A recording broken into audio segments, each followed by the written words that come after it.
Bonjour, c'est Judith pour la météo cosmique du mercredi 24 août 2022.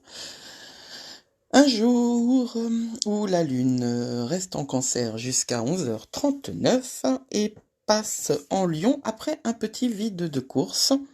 Le vide de course, donc là, il va durer 2-3 heures. Euh, il va durer 2-3 heures à l'heure du déjeuner. Donc, par exemple, qu'est-ce que ça veut dire concrètement? Si vous avez un date à ce déjeuner, c'est pas sûr que ça marche, hein.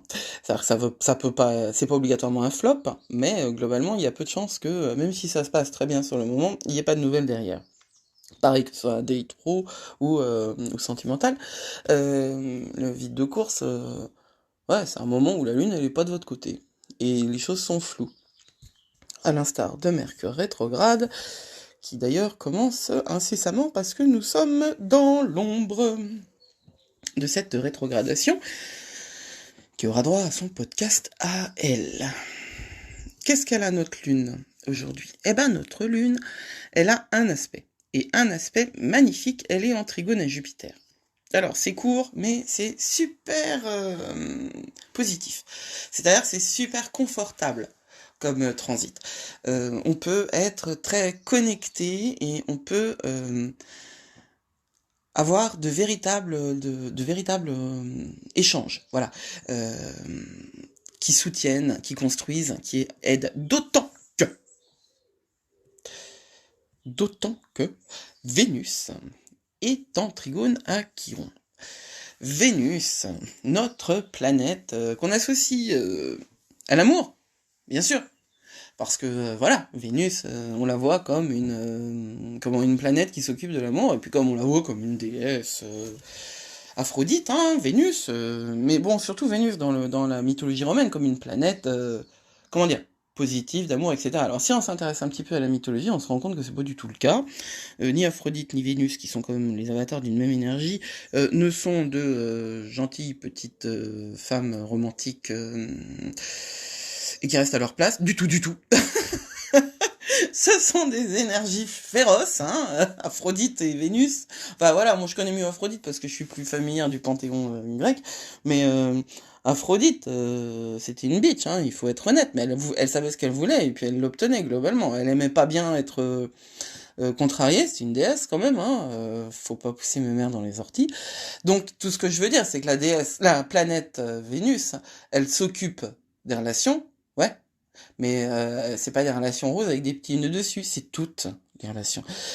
C'est donc les relations qu'on a avec les autres, mais ce sont aussi les relations qu'on a avec nous-mêmes. Et c'est toutes les relations énergétiques. C'est aussi pour cela que l'astrologie le savait avant que le New Age s'en empare. Euh, l'argent, l'argent est une énergie. L'argent n'est pas le mal, c'est une énergie.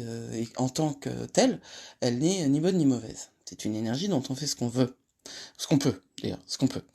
Mais donc Vénus est la planète qui va diriger nos relations avec nous et avec l'argent. Et cette planète-là, mais c'est pas aujourd'hui, c'est pas sur l'argent que l'accent est mis, hein. Je voulais juste rappeler que Vénus n'est pas que la planète de l'amour avec un nœud dessus. C'est plus que ça. Donc elle est en trigone à Chiron, Chiron, le guérisseur blessé, celui qui va nous aider à transmuter nos blessures d'enfance, à dépasser, à alchimiser tout ce qui nous fait mal, parce que c'est de là qu'est notre trésor, notre richesse, c'est là, hein. C'est là. Les gens qui ne sont pas passés par les ordalies, les tests violents du karma, les coups du sort et autres guet-apens épouvantables que la vie peut réserver, sur le moment ils sont plus tranquilles, ça c'est sûr, mais ont-ils conscience réellement de ce à côté de quoi ils passent? Bah non, ils en sont pas conscients, parce qu'on n'est jamais conscient de ce qu'on n'a pas, mais enfin, la phrase a été mal dite, mais on n'est pas conscient réellement de ce qui nous manque quand on ne sait pas que ça nous manque. Ça ressemble à une lapalissade, mais en vérité, il y a un petit peu plus de sens que ça derrière. En tout cas, c'est quand on a traversé le feu, hein, qu'on profite. Parce qu'on a réussi justement à alchimiser. Et le trigone de Vénus en Chiron. Alors ce que je viens de dire, c'est un discours très saturnien. Mais je pense que chacun doit s'intéresser à Saturne. Anne Orteli, qui est une astrologue que j'aime bien parce qu'elle a les pieds sur terre carrément, et elle a un humour que je comprends. Elle dit do your Saturn, donc fais ton Saturne, quoi. As-tu fait ton Saturne? Comme as-tu fait tes devoirs? C'est exactement la même chose. Saturne vous indique des trucs, il faut les faire. Et c'est quand on est passé, quand on a fait tout ça là, entre le stage commando et la convocation chez le directeur, qu'on arrive à être soi-même, hein, vraiment. C'est pas notre soi profond qui est cassé dans ces moments-là, c'est justement toute l'espèce de gang qui nous tient et qui nous empêche d'être nous-mêmes. Gang qui a été construite par notre éducation, par le cadre sociétal, et si on croit ce que je crois, c'est-à-dire que globalement on a choisi d'être là, c'est les épreuves qu'il nous fallait. Ce sont les épreuves qu'il nous fallait. Voilà, on n'est pas venu ici pour souffrir, eh bien si, en partie. C'est-à-dire pas souffrir pour les autres, mais souffrir pour soi. Ne pas se perdre dans les autres. Elle est là, la plus grande souffrance, que d'être confronté à soi. Alors psychiquement, ça peut être très compliqué, mais on vit dans une période formidable où il y a pas mal de thérapeutes quand même alentour, et où on a la possibilité de voir en soi ces espaces de souffrance.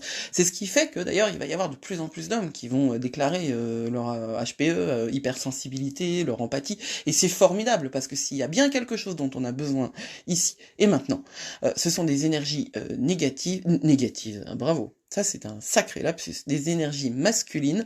Désolé, hein, moi aussi, j'ai des casseroles. Elles sont assez claires, assez nettes, et normalement j'en ai de moins en moins, mais visiblement il en restait une là. Donc des énergies masculines.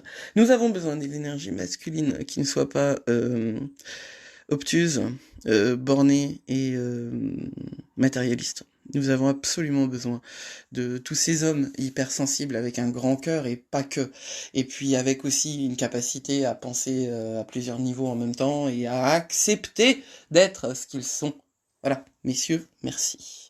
Donc tout ça, Vénus qui est en Trigone à Chiron, parce que je me suis un petit peu éloigné du truc, c'est un grand moment où justement la communication va nous permettre de réaliser qu'on n'est pas cassé à l'intérieur, on est juste en mutation.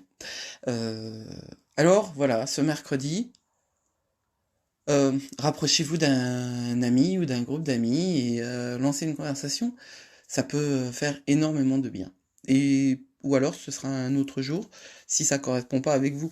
Mais ce que je veux dire, c'est il y a quelque chose de cet ordre-là aujourd'hui.